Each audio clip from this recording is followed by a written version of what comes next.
안녕하세요. 저는 올해로 41살이 되었고 일찍이 인생의 쓴맛을 알아버린 이혼녀입니다. 제가 참 바보같이 사기꾼을 만나 이혼을 하게 되었습니다. 작년 일인데도 아직까지 시댁만 생각하면 가슴이 떨릴 만큼 무서웠던 일이네요. 결혼은 행복과 불행의 기로라고만 생각했는데 공포가 될 수도 있다는 걸 제가 마침 겪었습니다. 이제부터 저의 기상천외한 이혼 사연 좀 들어봐 주세요. 저는 인생의 반 이상을 시골에서 살아서 도심 사람들보다 아는 게 부족할지도 모르는, 그러니까 멋모르는 사람이 맞긴 한데요. 아마 다들 제가 겪은 기가 막힌 결혼 생활을 들으신다면 뭘 모르고 그랬네 라는 말은 아마 못하지 않을까 싶어요. 제가 서울 남자한테 끔뻑 속아 사기 결혼을 당했거든요. 요즘 세상이 어떤 세상인데 사기 결혼이 있겠냐 싶으시지요? 저도 그랬네요. 아니, 저는 사기쳐서 결혼할 수도 있는지도 몰랐습니다. 저희 집안은 TV에서 예능만 봤지 드라마나 영화, 사연 프로그램 같은 건 일절 안 보거든요. 그래서 무지했다고 봐야 할까요? 무지해서 바보같이 당한 거니까 제 탓을 해야 할까요? 아무리 제가 순진했다고 해도 그런 사람 상대로 사기를 쳐서는 안 되는 일 아닙니까? 더군다나 결혼은 짧게 지나갈 사건이 아닌 서로의 인생이잖아요. 제가 말입니다. 서울을 참 동경했는데 서울에 대한 환상이 컸다 보니 생겨난 불상사였나 봅니다. 말씀드렸다시피 저는 촌에서 자라왔거든요. 저는 공기 좋은 산동네 밑에서 태어나 손발에 흙 묻혀가며 커왔습니다.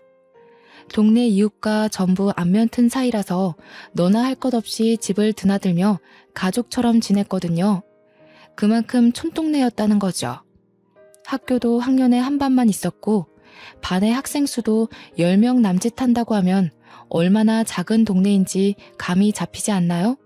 제가 살던 곳은 도심과 달리 공기도 좋고 물도 참 좋아요. 관광지가 아니다 보니까 사람 발길도 적거든요. 그래서 그런지 저는 그 흔한 감기 한 번 안 걸릴 만큼 건강했어요. 동네 사람들도 마찬가지였고요. 저는 어릴 땐 제가 이렇게 건강한 게 당연한 줄 알고 살아왔어요. 그러다 한 번은 부모님 아는 지인분이 아파서 입원했다고 하길래 차를 타고 서울에 있는 병원을 간 적이 있는데 저도 따라갔거든요. 가장 처음 느꼈던 건 굉장히 사람이 많고 차가 많다는 거였어요. 또 건물도 엄청 많았고 시끄럽더군요. 그 때문인지는 모르겠다만 공기가 안 좋은 게 확 느껴졌습니다. 그럼에도 저는 그런 대도시가 신기하여 쉴 새 없이 눈동자를 굴렸어요. 병원에 도착했을 때 병원 기운 안 좋으니까 차에서 기다리고 있으라는 엄마 말 때문에 들어가진 못하고 차 안에서 병원 주위를 구경한 적이 있었는데요. 병원 바깥에도 사람이 엄청 많더라고요. 개 중에는 제 또래 친구들도 좀 많았습니다. 도대체 얼마나 몸이 안 좋으면 벌써부터 병원에 입원을 하는 건가 싶었죠. 그때 저는 입원이라는 건 다 늙은 어른들만 하는 줄 알았거든요. 좀 신기하게 봤던 기억이 나네요. 그렇게 아빠 엄마랑 서울에서 밥까지 먹고 집으로 돌아왔습니다. 창밖을 한참이나 눈에 담느라 집에 돌아올 때는 눈이 너무 피로해서 난생 처음 눈 마사지를 했었죠. 그리고 저는 마음가짐이 변해갔어요. 서울을 처음 보고 난 후부터 한 번도 촌동네에서 자라는 것에 불만을 가져본 적이 없는데 계속 마음 한구석이 아쉽더라고요. 그 이유를 저는 모르지 않았습니다. 당연히 대도시의 그 많은 사람들처럼 저도 그 틈에 끼어서 문화생활을 하고 바쁘게 살고 싶다는 생각을 했기 때문이라는 걸 잘 알았거든요. 피로했는데도 불구하고 또 서울이 가고 싶은 거면 말 다 했죠. 그래서 저는 어른이 되면 꼭 서울에서 살겠다고 다짐을 했습니다. 그 첫 번째 목표가 바로 서울에 있는 대학을 가는 것이었는데요. 부모님 말로는 서울 가서 적응하고 공부하려면 지금부터 공부 열심히 해야 된다길래 정말 열심히 공부했어요.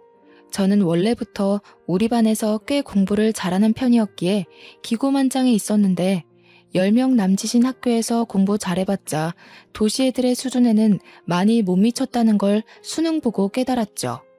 좌절하고 말았어요. 그렇게 서울로 대학 가는 건 실패했고 한참을 기죽어 있다가 목표를 바꾸는 걸로 다시 길을 필 수 있었어요. 바로 직장을 서울로 구하는 것이었죠. 이미 한 번 실패를 겪었기에 두 번의 실수는 하지 않으려고 정말 노력을 많이 했고 흔한 자격증도 땄습니다. 그리고는 대학을 졸업한 후 관련 전공 직장에 지원서를 이곳저곳 많이 넣었어요. 운 좋게도 저는 졸업하자마자 서울 직장에 합격을 하게 되었고요. 처음 발을 들이게 된 곳이 바로 장애인 복지시설이었어요. 행정학을 전공했던 저는 그곳에서 복지사가 아닌 보조 사무직 채용이 된 거였는데요. 비록 보조이고 작은 일부터 시작하는 거지만 그래도 저는 서울에 직장을 구할 수 있어서 기쁘기만 했습니다. 그렇게 들어간 복지시설에서 저는 새로운 세상을 경험했어요. 제가 몸이 불편하신 분들을 직접 관리하는 건 아니었다만 같은 공간에 있다 보니 보고 듣는 게 많았거든요. 생각보다 온전치 못한 분들이 많은 겁니다. 겨우 하나의 구에 소속된 작은 시설임에도 이렇게 수많은 장애인 이용자들이 있다는 게 그땐 좀 놀라웠죠. 신체 장애뿐만 아니라 지적 지체, 시각장애, 청각장애, 자폐, 안면 등 부류가 참 많기도 했어요. 아프고 불편한 사람들은 생각보다 많고 그렇다 보니 병치레 없이 건강하게 다니는 바깥의 비장애인 분들은 정말 운 좋은 삶을 살고 있는 거더라고요. 한 번은 그런 생각이 들었어요. 실례일 수 있겠다만 장애인 분들을 보면서 제가 여태 감기 한 번 안 걸리고 건강하게 살 수 있는 것이 문득 감사했다는 거죠. 그러면서 동시에 드는 마음은 제가 할 수 있는 선에서 최대한 도와드리고 어울리고 싶다는 생각이었어요.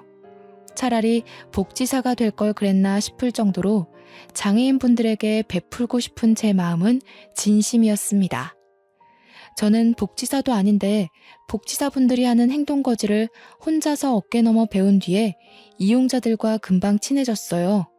그게 같이 일하는 동료 직원들 눈에도 보였나 봅니다.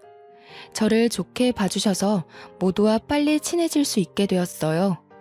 복지사분 중에서는 저와 같은 또래의 씩씩하고 싹싹한 남자분이 계셨는데요. 제가 바로 이분을 보고 배워서 시설 이용자들과 친해진 거였어요. 그 사람이 미래의 제 남편이 될 줄은 몰랐네요. 이때만 해도요. 그때 남편은 다른 복지사들 중에서도 유독 장애인들 관리에 참 능숙했습니다. 보면서 저도 저렇게 몸 불편한 사람들을 편견 없는 시선으로 보면서 도움을 주는 데에 적극적인 사람이 되고 싶어 남편을 더 유심히 봤는데요. 그게 좋아하는 마음으로 연결될 줄 누가 알았겠습니까? 시설이 좀 작은 규모라서 몇 없는 동료들과 더 친해지기 쉬웠는데 남편은 원래도 밝은 성격인지 신입이라 잘 모르는 저를 위해 처음부터 많이 알려주더군요. 남편과 말을 섞을 기회가 점점 늘어났습니다. 한날은 제가 촌에서 왔다니까 남편이 그 동네 공기 좋지 않냐면서 자기도 한번 놀러 갔었는데 너무 좋았다고 우리 동네 칭찬을 막 해주는 겁니다. 원래 그렇잖아요. 외국인이 한국에 관심 주고 좋아라 해주면 그 외국인에게 마음이 열리는 것처럼 저는 남편이 더없이 좋아졌죠. 저는 남편의 친절에 적극 보답하며 제 마음을 계속 표현했어요.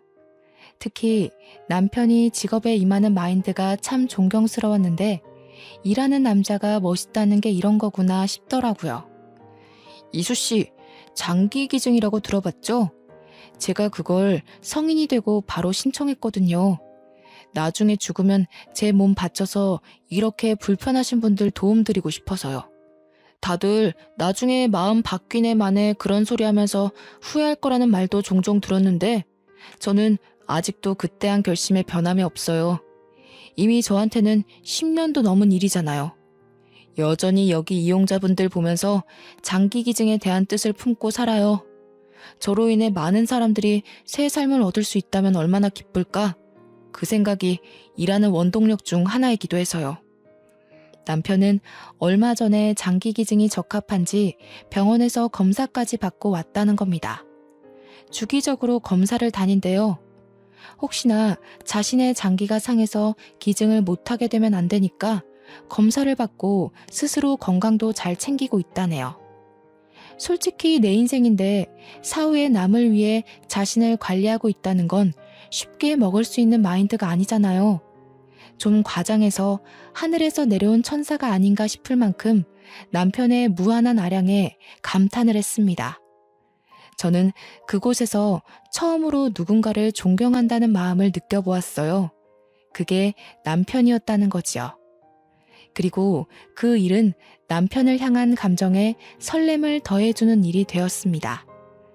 그렇게 저와 남편은 점점 더 가까워졌어요. 제가 남편을 잘 따르는 것도 있었고 남편이 저를 잘 받아주는 것도 있었거든요. 제가 30살이 되고 보조에서 일반직으로 전환될 때까지도 남편과 저는 사이가 참 좋았어요. 가끔씩 퇴근하고 술 한잔 기울이는 사이가 되었을 만큼요. 저는 남편이 복지사라 상대방을 대응하는 방법이 유능해서 대화가 잘 통하고 잘 맞는 줄 알았는데 그게 아니더라고요. 근데 이수씨, 그거 아세요? 이수씨는 눈이 참 예뻐요. 좋은 동네에서 살아서 그런가 피부도 좋으시고. 제가 눈 예쁜 사람을 특히 좋아하는데 그래서 자꾸 이수씨랑 같이 있고 싶나 봐요. 제가 자꾸 술 마시자고 해서 귀찮았죠. 저도 누구한테 이 정도로 마음을 표현해보는 게 처음이라 좀 서툴러서 그래요. 아무래도 좋아하는 사람 앞에서는 다들 그럴 테니까 좀 이해해줘요. 느닷없이 술 먹다가 고백을 하는데 그 당시 몇 잔 기울인 것도 아니었거든요. 그런데 저랑 같은 마음을 표현해주니까 제가 안 넘어가고 버틸 수가 있나요? 연애를 몰랐던 저는 남편이 해주는 칭찬에 특히나 더 크게 흔들렸고 아주 자연스럽게 저희는 연애를 시작하게 되었습니다. 사귀고 나서는 결혼까지 정말 속전속결이었어요. 한 3개월 만났나? 남편이 빨리 결혼해서 매일 얼굴 보며 지내고 싶다고 조르는 날이 많아지더라고요. 결혼이 연애처럼 쉽게 결정할 일은 아니니까 좀 겁이 나긴 했는데 저도 남편이 너무 좋아서 매일 같이 있고 싶었어요. 저도 언젠가 결혼을 해야 할 텐데 만약 한다면 남편처럼 존경할 수 있는 사람이 배우자가 되면 좋겠다 싶더군요. 그래서 결혼을 했죠. 남편은 서울 토박이라서 나이 30 후반이 될 때까지 한 번도 독립을 해본 적이 없다고 결혼을 하고 나서도 시댁에서 지내는 거 괜찮냐고 묻대요. 좀 망설이고 있었더니 남편이 뒤이어서 하는 말이 저는 합가를 승낙할 수밖에 없었어요. 너도 알지? 우리 아빠가 시각장애인이시잖아. 좀 오래됐는데 우리 가족 먹여 살리려다가 변을 당하신 거라서 나는 내 탓도 있다고 보거든. 그래서 아빠를 엄마 손에만 맡겨놓을 수가 없겠더라고. 나도 아빠가 눈을 잃은 거에 책임이 있는데 나만 집 나와서 편하게 살 수는 없잖아. 엄마도 혼자서 마음고생 심할 텐데. 내가 어른이 됐으면 그걸 자유라고 누릴 게 아니라 이젠 내가 우리 가족을 지키는 가장이 되어야겠다고 생각했지. 그래서 지금까지 독립 필요성을 못 느꼈던 거야. 결혼하기 전에 시아버지가 시각장애인 2급이라는 건 알고 결혼을 했다만 합가 얘기랑 그 이유에 대해서는 처음 들었습니다. 시아버지가 노동일을 하다가 눈을 다쳐서 그렇게 된 거라고 들었거든요. 빛이나 형태 정도만 감지할 수 있다고 하네요. 집안에 자녀가 남편밖에 없는 데다가 남편이 군대까지 가는 바람에 벌이가 더 힘들어질지도 몰랐는데 남편이 대학을 포기하고 학점 은행제로 빨리 복지사가 돼서 돈을 벌기 시작해 다행히도 집안이 크게 무너지진 않았다고 합니다. 굳이 직업을 복지사로 정한 이유도 시아버지 때문이라고 했어요. 남편이 공부를 잘하는 편이 아니었는데 시아버지에게 도움을 줄 수 있는 직업을 찾다 보니 그나마 복지사가 가장 접근하기 쉬웠다고 그러네요. 저는 남편의 이런 모습에 반해서 존경을 하는 거였는데요. 역시나 효심 깊은 마음에 감동받아 합가를 허락하게 된 거죠. 시댁에서는 저를 아주 환영하며 받아주셨습니다. 이미 저희가 지낼 수 있는 방을 내주셨는데요. 큰 집도 아닌데 안방을 저희한테 내주신 거 아니겠습니까? 이건 젊은 사람으로서 도리가 아닌 것 같아 시어머니께 말했는데요. 신혼인데 제대로 즐기지도 못하고 이런 코딱지만한 집에 들어와 살게 생겼는데 안방은 당연히 내줘야지. 더 못해줘서 마음 안 좋다고 했잖니. 앞으로도 우리가 너한테 해줄 수 있는 게 많이 없어. 그리고 내 아들이 이제 네 남편이 됐잖아. 그렇다 하더라도 시애비 눈이 절해서 계속 돈이 들어갈 텐데 그 돈을 너희한테 안 줘도 된다고는 우리가 말 못하거든. 염치 없지만 우리는 아들한테 계속 생활비를 받아야 하는 입장이니까 너희한테 최대한 해줄 수 있는 게 고작 이런 것뿐이야. 그러니 받아주면 안 되겠니? 시어머니가 이렇게 부탁하게 만들려고 안방을 나가겠다 말한 게 아니었거든요. 그런데 시어머니가 너무 미안해하며 사정하며 부탁을 하니 더 이상 거절하는 것도 예의가 아니라고 생각했죠. 하는 수 없이 저희 부부는 제일 넓은 안방을 사용하게 되었고 시어머니와 시아버지는 화장실 옆에 있는 작은 방을 이용하게 되었습니다. 그래서 저는 더더욱 시부모를 잘 모셨습니다. 시키지 않아도 집안일을 열심히 도맡았고 남편이 마련한 생활비에 제 돈까지 보태어 시부모님의 진심에 보답했답니다. 한날은 안방에서 잠을 자기 전이었는데요. 내일이 주말이다 보니까 남편도 저도 일부러 늦게까지 불을 켜고 대화를 하며 놀았어요. 그러다 보니 자연스레 집안 얘기가 나오게 되었고 남편은 시아버지 얘기를 꺼내게 되었죠. 마음 같아선 내 각막이라도 떼내서 아빠한테 주고 싶은데 아빠가 창창한 젊은이 앞길 막을 일 있냐고 화를 얼마나 내시던지. 너무 완강하셔서 시도조차 못했어. 자기는 늙어서 더 이상 쓸모도 없고 이대로 안 보여도 상관없다고. 집이 잘 사는 것도 아닌데 누군가 일을 해야 한다면 젊은 내가 해야 하는 게 맞지 않냐고 하시는데 할 말이 없더라고. 그동안 가족들 다 많이 힘들었겠다. 특히 아버님께서 많이 무서우셨을 것 같아. 당신 군대 가기 전에 그렇게 되신 거면 그래도 몇 년은 된 건데. 그동안 다른 기증자가 한 명도 없었던 거야? 물심양면으로 찾았지. 기증하겠다는 사람은 많은데 정작 검사하면 기증할 수 있는 각막이 아닌 경우가 대다수야. 그리고 이게 적은 확률로 부정 반응이 일어날 수도 있거든. 여러모로 쉽지 않아서 자꾸 미뤄지다 보니 어느새 지금까지 온 거지. 나도 내내 마음을 못 놓고 있어. 등록한 병원에서 연락을 기다리고 있기는 한데 그마저도 예전만큼 많이 오지는 않아. 정말 큰일이다.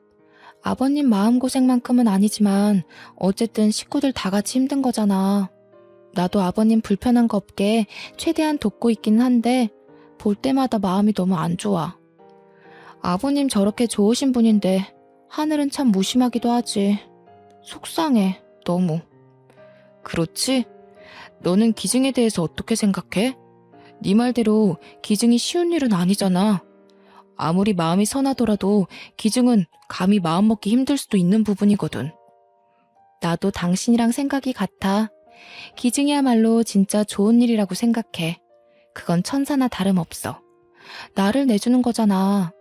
아무리 내가 죽은 후라지만 내 몸을 떼어내주는 건 결코 쉬운 일이 아니거든. 그래서 나 자기가 처음 기증의사 밝혔을 때 엄청 존경스러웠다? 나도 기증에 대해서 생각해보게 됐는데 솔직히 당신 보고 그 마인드에 반해서 나도 기증 신청한 거야. 내가 무슨 복이 있어서 이런 분에 넘치는 와이프를 만났는지 모르겠다. 넌 정말 내가 본 수많은 사람 중에 가장 따뜻한 사람이야. 능력도 없고 벌이도 부족한 나랑 결혼해줘서 너무 고마워. 우리가 한 3개월 시댁에 살았을까? 잘 살고 있는데 갑자기 시모가 자기 마음이 하루하루 편치 않다고 분가를 하라는 겁니다. 갑자기 무슨 당황스러운 제안인가 싶었는데 시어머니가 젊은 사람 고생시키면 벌 받는다면서 지금껏 마음 써준 걸로도 충분히 며느리 노릇했으니까 그만 분가해도 된다고 했어요. 저는 거절했죠. 시어머니 혼자 시아버지를 보필해 본 적이 없을 텐데 남편도 없이 어떻게 지낼 건가 싶었어요. 그런데 합가를 고집하는 건 식구들 중 저뿐이었습니다. 남편은 생각보다 금세 수긍하며 시어머니의 말을 따르더군요. 집이 싸게 나왔다고 해서 상가 있는 아파트 알지?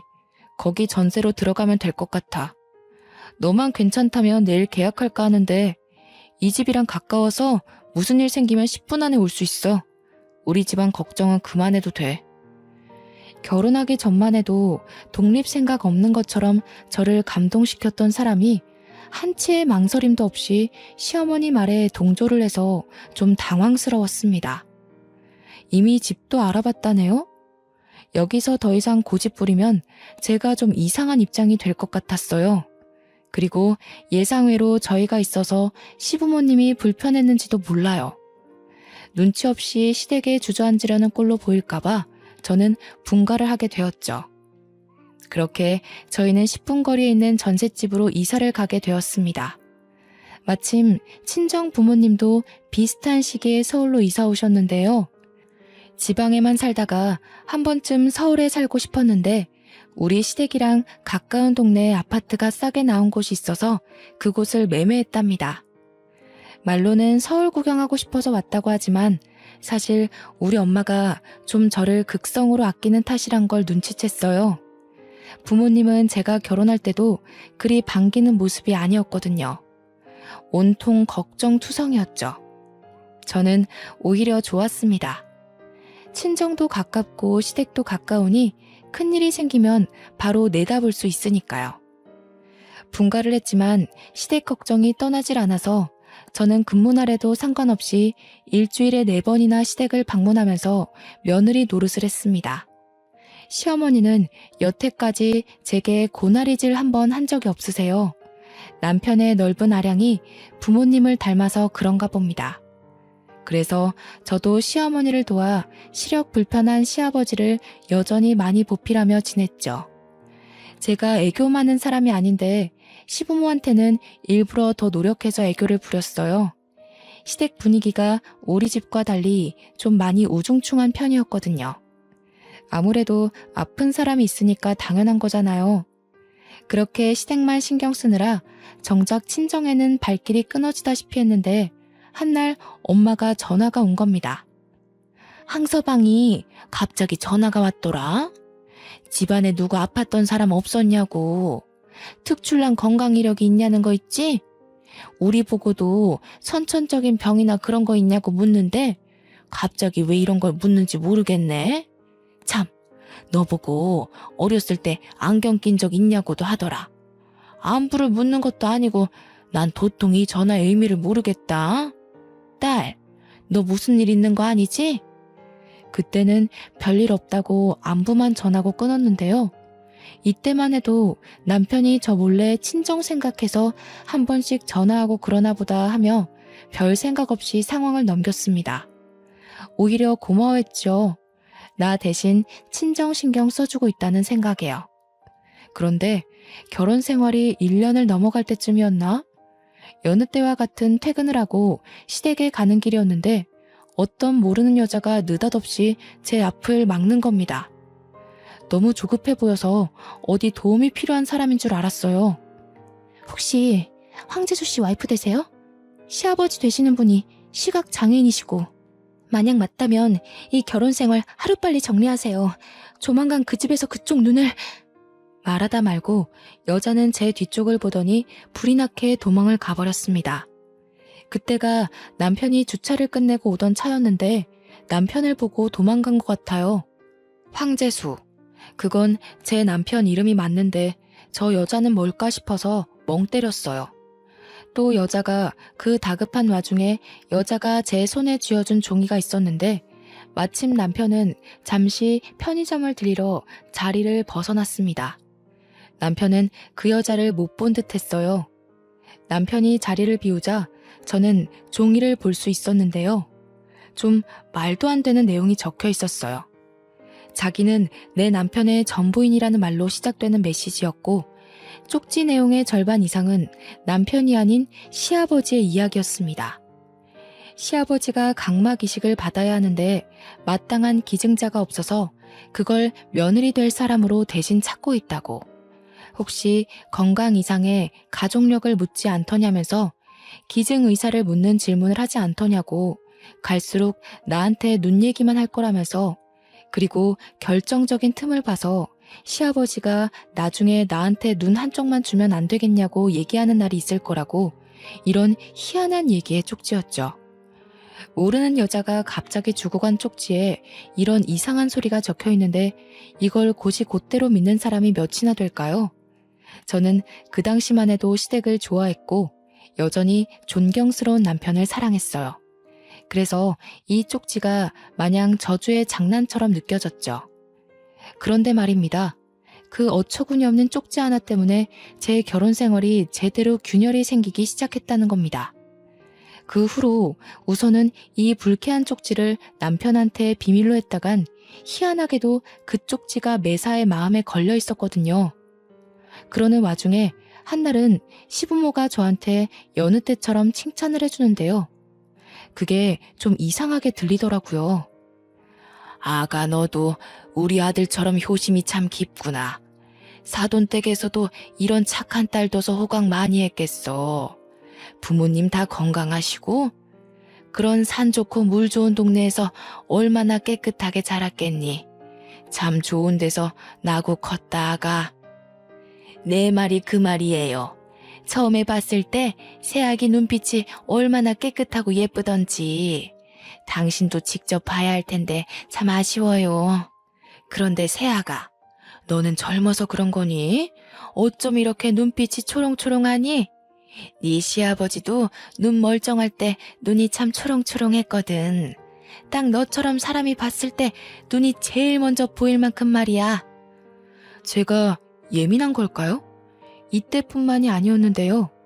어느 순간부터 시부모가 나만 보면 눈 얘기를 하곤 했는데 처음엔 솔직히 그날의 쪽지 때문에 예민한 거라고 생각하며 넘겼습니다. 그러나 시간이 지날수록 쪽지 때문에 착각하는 수준이 아니게 된 겁니다.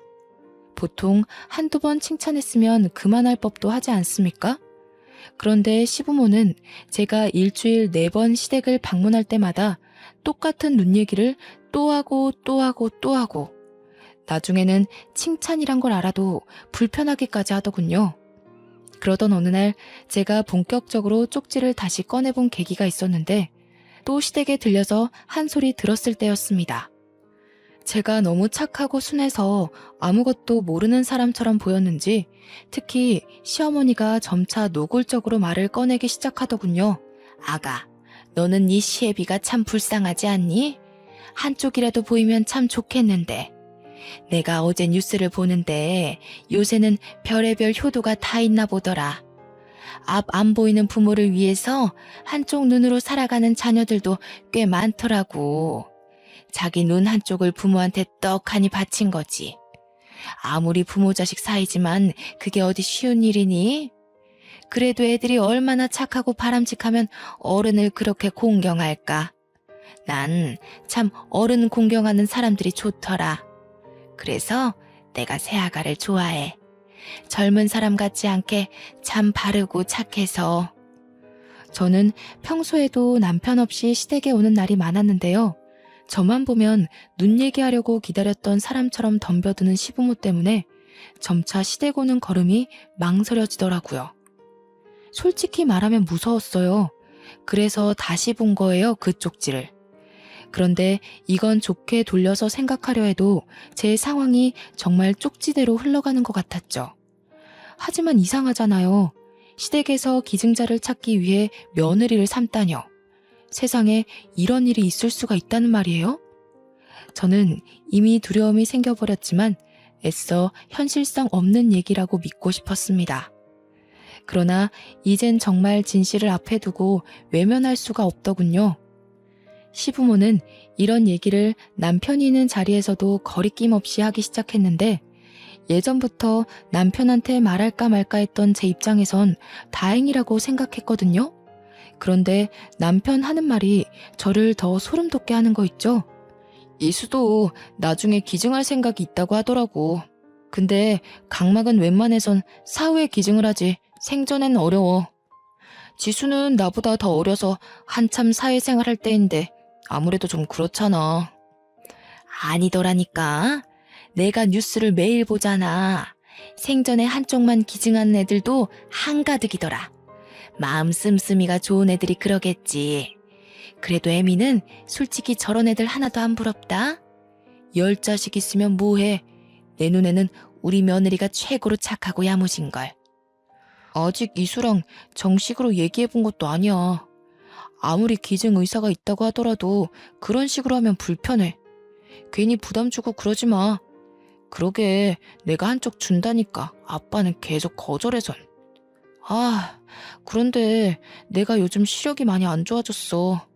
검사해서 기증 가능한지 다시 알아봐야 돼. 이수는 다행히 기증이 가능하더라고. 서울이랑 촌이 다른 게 여기서 차이가 나나 봐. 어디서 이렇게 예쁜 아이가 우리 집에 들어왔을까? 며느리가 눈이 건강해서 얼마나 다행인지 몰라. 그치요, 재수 아빠? 재수 아빠는 참 복도 좋아. 심성 고운 며느리 둬서. 그 당시 제가 검사를 받은 이유는 남편을 존경하기도 했고 남편처럼 저도 사후에 장기 기증 신청을 하고 싶어서가 맞아요. 검사 받기까지 온전한 제 의지였다고요.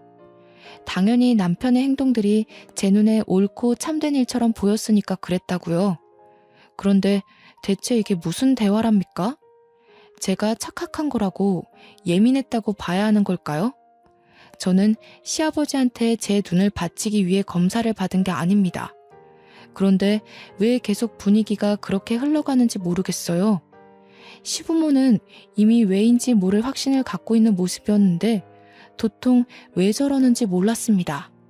이렇게 분위기가 주는 압박에서 저는 지난날 받은 그 황당한 쪽지가 사실이었단 걸 명확히 느끼게 된 거죠. 모든 걸 돌이켜보니 남편이 제게 보였던 마음들, 그것마저 다르게 해석되더라고요. 남편이 나보고 눈이 예쁘다고 한 것도, 공기 좋은 데서 잘 컸다고 한 것도, 기증에 관한 의사를 물어본 것도, 친정을 들여다봐주는 것도 전부 다 그저 시아버지 각막이식 때문이었구나 하고, 시댁한테는 이미 모든 정이 떨어졌고 남편한테는 배신감이 치솟기 시작했어요. 이 쪽지가 사실이라면 쪽지를 주고 간 전처의 존재도 사실이라는 건데, 보니까 전처는 그날 남편을 보고 먼저 도망을 쳤었어요. 그렇다는 건 전처도 이런 상황을 겪고 무서워서 이혼을 했다는 거잖아요. 근데 그 이혼 사실이 서류에 없었다는 건 혼인신고를 안 했다는 뜻으로 이어지겠죠. 생각을 할수록 숨이 막히더군요. 그렇게 누구한테 털어놓지도 못하고 혼자서 끙끙 앓기만 하다가 또 한 번 시댁을 가게 되었습니다. 평소에도 시댁에서 같이 식사하는 자리는 많았는데요. 그런데 그날이 제가 참지 못하고 시댁을 박차고 나와서 이혼까지 생각하게 된 계기였죠. 세아가, 어디 아픈 건 아니지?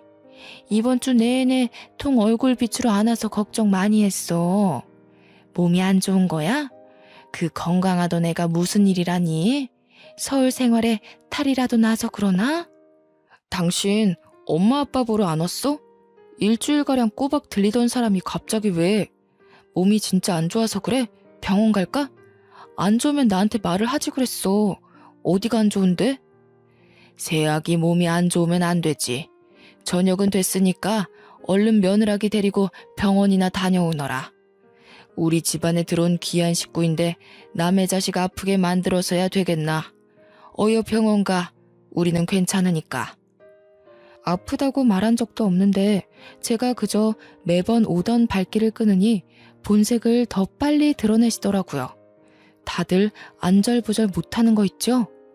아무것도 몰랐다면 저는 이런 시댁에 또 감동받고서 제 몸 불살라 시부모에게 효도를 했을 거예요. 그런데 지금은 그저 소름만 돋더군요.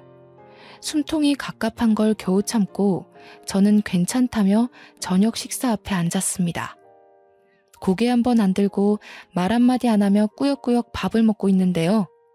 조용하던 집안에 시어머니가 찬물을 끼얹는 거 아니겠습니까? 새아가, 네가 나이가 이제 막 40이 됐지? 그럼 그렇게 막 젊지도 않다.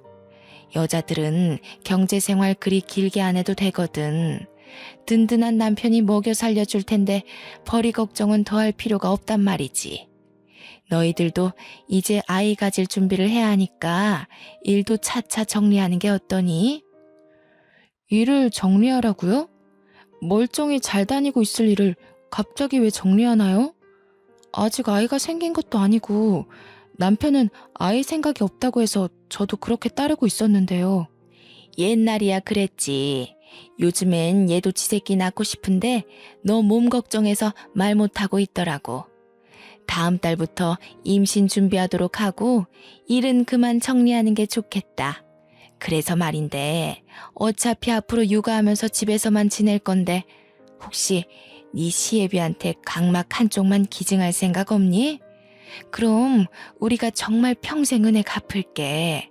손주도 너 힘들다고 하면 우리가 다 키울게. 그런 건 걱정 말어. 그래, 내가 자기 극진히 보살펴줄게. 우리 아빠 앞만 보이면 잘 살아가실 분이셔. 우리 도움 같은 건 전혀 필요 없으실 거라 나는 온전히 당신만 신경 쓸 수 있거든. 내가 정말 공주처럼 보살필 수 있어. 옆에서 시아버지는 말없이 식사만 했고 옆에 앉은 시어머니가 제 손을 잡으며 말하는데 남편이 저를 아이처럼 어르고 달래는 겁니다. 그 순간 저는 시댁에 있는 게 너무 무서워서 밥 먹다 말고 그 집에서 나와버렸습니다. 집으로 가는 길이 10분인데 친정으로 가는 길은 한 15분 정도 걸리거든요. 그런데 그 짧은 거리의 밤길마저 공포스럽더라고요. 너무 무서워서 엄마한테 전화하려고 했어요. 그때 남편이 뒤늦게 쫓아와 제 앞을 막더군요. 뭐야? 무슨 일인데? 갑자기 밥 먹다 말고 어디 가냐고. 내가 몇 번을 불렀는지 알아? 집에 엄마 아빠도 놀라서 나오려는 걸 내가 잠깐만 기다리라고 했어. 갑자기 왜 이래? 이제 그만 솔직하게 말해줘. 당신 나 만나기 전에 결혼했었어? 당신 지금 기증자 필요해서 나랑 결혼한 거야? 내가 촌에 산다고 하니까 내 눈이 건강해 보여서 나한테 접근한 거야? 뭐? 뜬금없이 무슨 말이야. 하나도 이해 못하겠거든? 여기서 이러지 말고 일단 안에 들어가자. 우리 부모님 놀라서 기다리고 있어. 가자 별일 아니라고 해명해. 좀 놔. 어떤 여자가 날 찾아왔었어. 당신 이름 얘기하면서 전부인이라고 하더라. 그런데 그러면서 하는 말이 뭔 줄 알아? 내가 정말 아직도 소름이 돋아서 저는 손을 떨어가며 주머니에서 쪽지를 꺼내 남편한테 주었습니다. 그 쪽지를 혹여나 들킬까봐 내내 몸에 지니고 다녀서 바로 건넬 수 있었어요. 남편은 그걸 읽어보더니 꽤나 당황하더군요. 제발 솔직하게 말해. 나랑 결혼한 이유도 아버님 각막 이식 때문이었어? 친정에 전화해서 우리 부모님 건강 이력 물어본 것도 이식 때문에 그런 거야? 몇 년을 시댁이랑 입 맞춰서 날 속인 거야? 무슨 소리야. 어디서 이런 말 같지도 않은 메모를 들고 와서 난리야? 고작 이런 것 때문에 지금 나랑 우리 부모님을 의심하는 거야? 앞뒤 상황은 따져보고 화를 내던가 해야지. 애도 아니고 무작정 이러면 어쩌자는 거야? 내가 틀렸다고? 그 쪽지 내용대로 아까 어머님이 나한테 눈 달라고 한 거 못 봤어? 당신도 나 어르고 달랬잖아. 그거랑 이 쪽지 내용이랑 뭐가 달라? 아닌 게 있어? 똑바로 말해, 고소하기 전에. 제가 세게 몰아붙이니 남편이 주춤하며 말을 얼버무리기 시작하더군요. 그 꼴이 제가 사기당했다는 걸 그대로 드러내주고 있는 셈이라 눈물이 났어요. 남편을 정말 존경했는데 이런 소름 끼치는 생각을 하는 사람이었다니. 몇 년을 함께한 결혼 생활과 남편을 보면서 느꼈던 무한한 존경심이 무너지는 순간이었습니다. 그때 시어머니 뒤늦게 쫓아왔더라고요. 저는 이왕 할 말을 터뜨린 거 시어머니에게도 망설이지 않고 따졌어요. 어머님, 어떻게 이러실 수가 있으세요? 제가 어머님 아버님께 얼마나 잘했는데요. 저를 고작 기증자로만 생각하고 잘해주셨던 거예요? 남편이 결혼했다는 건 왜 숨기셨어요? 저희 혼인신고 늦게 하라는 것도 다 이런 이유 때문이었어요? 전부인은 기증 안 해줘서 쫓아내신 건가요? 뭐라고? 어머머, 얘 말하는 거 좀 봐라. 어른 앞에서 눈 똑바로 뜨고 덤비는 것 좀 봐. 그래, 그랬다. 그게 왜? 같은 식구면 어려울 때 도울 수도 있는 거지. 남 도와주는 건 쉬우면서 식구 도와주는 건 그렇게 싫디? 요즘 애들은 이기적이어서 효도도 할 줄 모르던데. 너도 결국엔 똑같구나. 식구요? 혼인신고도 못하게 해놓고 식구라고요? 절 식구로 생각하긴 하셨어요? 식구로 안 보고 있었던 건 제가 아니라 남편이랑 어머님, 아버님이겠죠. 지금 큰 소리 낼 사람은 저거든요? 이거 엄연히 사기 결혼이에요. 도대체 얼마나 더 이런 식으로 사람 인생 망치려고 했던 거예요? 정말 무섭고 소름이 끼쳐서 마주하고 있기도 무섭네요. 바락바락 대드는 제 말에 시어머니가 뒷골 잡더군요. 남편은 그대로 자리를 떠버린 저를 붙잡으려 했으나 시어머니가 혈압 올라 주저앉는 바람에 그러지도 못했습니다. 잘 됐죠. 저는 짐 챙길 생각도 않고 바로 친정을 찾아갔어요. 야밤에 제 사정을 다 들은 친정 부모님이 깜짝 놀라더니 화를 내시더라고요. 당연하겠죠.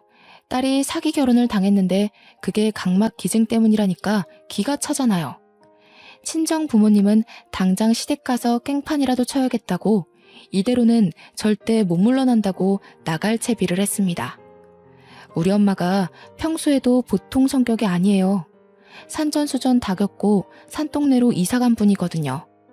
엄마는 가기 전에 봉지에 소금을 한 솥을 담더라고요. 저는 그걸 보고 시댁집에 뿌리려나 보다 그렇게만 생각했어요. 그렇게 다 같이 시댁을 찾아갔는데요. 시모가 제 얼굴을 보더니 바로 문 열더군요. 아까는 내가 너무 놀라서 정신이 없었다. 우리 이식 얘기는 들어와서 찬찬히 해보지 않겠니? 나는 너를 정말 내 새끼처럼 아꼈는데 네가 갑자기 우리를 남처럼 밀어내는 것 같아 서운해서 그랬어. 그래, 우리가 너무 마음의 준비도 없이 이식 얘기를 했지? 지금부터 네 생각 내 생각 공유하면서 이식에 관해 회의를 해보자꾸나. 시어머니는 대놓고 이식 얘기를 하며 아예 저를 기증자로 보고 있었습니다. 그때였어요. 문 뒤에 숨어있던 엄마가 시어머니 말 끝나자마자 시어머니 얼굴에다 소금 냅다 뿌려버리는 거 아니겠어요? 솔직히 깜짝 놀랐습니다. 저는 그냥 집에다가 뿌리는 줄 알았거든요. 이런 정신 나간 여팻네가 남의 자식한테 뭐라짓거리는 거야? 뭐? 눈? 눈을 달라 했다고? 미치지 않고서야 그게 심으로써 며느리한테 할 소리야? 어디서 이런 막대 먹은 집안이 굴러들어온 거래? 정말 기가 차서 말도 안 나오려고 하네. 악기가 씌어도 단단히 씌인 거지.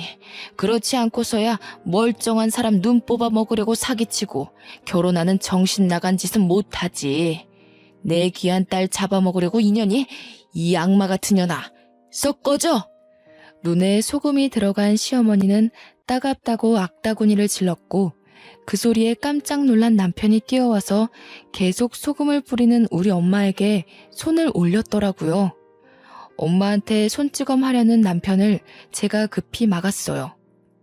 지금 뭐 하시는 거예요? 아무리 경우가 없어도 그렇지. 나이 먹을 만큼 먹은 사람이 왜 이래요? 장모님 그렇게 안 봤는데 저희 엄마 눈 잘못되면 이거 엄연한 범죄예요? 못 배워먹은 사람도 아니고 뭐 하시는 겁니까? 장모님도 똑같이 만들어드려요? 예? 아무래도 남편이 남자라서 여자 둘이 덤벼도 무리가 있었는데 때마침 주차하고 올라오던 아빠가 남편의 막말을 발견하고 뛰어가서 냅다 남편의 멱살을 잡더니 바닥으로 패대기 쳐버렸습니다. 이런 도른 자식을 봤나? 뭐가 어쩌고 어째? 어디서 버르장머리 없이 지 장모한테 협박질이야? 뭐가 떳떳해서 얼굴 쳐들고 사람을 노려보는 거냐? 남의 자식 눈 팔 계획 틀어지니까 이판 사판 없다 이거야? 되바라져도 정도껏 되바라져야지. 상놈도 아니고 어디서 주둥아리 함부로 놀려? 아버님, 제 뜻은 그게 아니라 눈이 얼마나 소중한데 남의 어머니 얼굴에다 소금을 뿌리시면 눈이 실명될 수도 있다고요. 이거 범죄인 거 아세요? 범죄? 범죄를 아는 놈이 내 딸 끌어들여서 눈 파먹을 계획을 하고 있어? 분명 우리 딸 데려갈 때 눈물 한 방울 안 흘리게 하겠다고 다짐하지 않았나? 아, 그게 아예 눈을 뽑아버리겠다는 거였어? 어? 이런 끔찍한 놈을 봤나? 너희 집 식구들은 입이 1000개라도 닥치고 있어야 할 판이야. 그 와중에 시아버지는 눈이 안 보이니까 큰 소동이 나도 현관문 쪽으로 나오지 못하더군요. 아빠는 남편에게 마지막으로 한 방 더 먹였는데요. 그렇게 각막 이식해주고 싶으면 아들이 직접 두 쪽 다 해주면 되겠네 하면서 엄마 손에 조금 남은 소금을 앗아가 남편 얼굴에 확 뿌려버린 겁니다. 남편도 자기 엄마처럼 똑같이 따갑다며 소리치다가 앞이 안 보이니까 주저앉으면서 우리 아빠 다리를 잡고 매달리는 거 아니겠습니까? 시어머니는 눈을 씻으러 간 건지 화장실로 들어가서 나와보질 않더군요. 장인어른, 잘못했습니다. 죄송해요. 아무리 급했어도 이수는 건드리면 안 되는 거였는데 정말 죄송합니다. 그렇지만 이수 좋아하는 마음은 진심이에요. 절대 사기친 거 아닙니다. 이수가 싫다고 하면 더 이상 이식 강요할 생각 없었어요. 그냥 의견만 들어보려고 했던 거라고요. 상식을 똥구멍으로 처먹었나? 강요 안 했다는 놈이 우리 딸이 쫄딱 겁먹고 울면서 친정을 찾아오게 해? 무섭다고 살려달라고 해? 너 이 자식 사람 잘못 골라도 한참 잘못 골랐어. 감히 내 자식을 건드린 죗값이야. 다시는 이수 찾아올 생각 말고 위자료나 준비해. 아빠는 마지막으로 남편을 발로 차고서 우리를 데리고 엘리베이터 타고 건물을 나왔습니다. 다행히 낡은 아파트라 복도에 CCTV가 없더라고요. 한 성격하는 우리 부모님 참 못 말리죠. 그래도 덕분에 든든했고 체증이 확 가라앉는 기분이었어요. 왜 진작 말하지 않았을까 후회까지 되더라니까요. 그리고 저는 신혼집에 짐도 다 버리고서 급하게 고향으로 내려와 버렸네요. 부모님도 서울하면 치가 떨린다면서 집을 정리했고 같이 본래 살던 집으로 돌아왔죠. 그 후 남편한테서 오는 연락을 전부 씹었어요. 남편이 제발 얘기 좀 하자고, 기증하기 싫으면 안 해도 된다고, 전부인처럼 버리지 않겠다고 하는데 이게 사죄하는 사람이 할 소린가요? 이제 보니 존경은 개뿔, 눈앞에 닥친 상황조차 유도리 있게 처리 못하는 맹탕이더라고요. 그 이후 저는 전부인이라는 사람과 얘기를 해보고 싶어 몰래 시댁 근처를 맴돌았지만 아쉽게도 만나지 못했어요. 그렇게 남편과 다시 만난 건 이혼 때문이었고 남편과 제가 법률혼 관계가 아니라 과정이 까다롭긴 했으나 겨우 승소하여 꽤 시원한 위자료를 받아냈죠. 현재는 고향으로 내려온 지 반개월 정도 되었어요. 어느새 그 일이 작년 일이 되었네요. 그때의 기억이 아직도 생생하게 남아있어서 여전히 서울이 꼴도 보기 싫더군요. 좋았던 추억마저 전 남편 때문에 다 망쳐진 셈인 거죠. 저랑 저희 부모님은 서울 방향으로는 눕지도 않을 지경으로 정내미가 다 떨어졌답니다. 결혼해도 고부간의 갈등이나 있을 줄 알았지 제 각막 탐내는 시댁이 있을 줄 누가 알았겠습니까?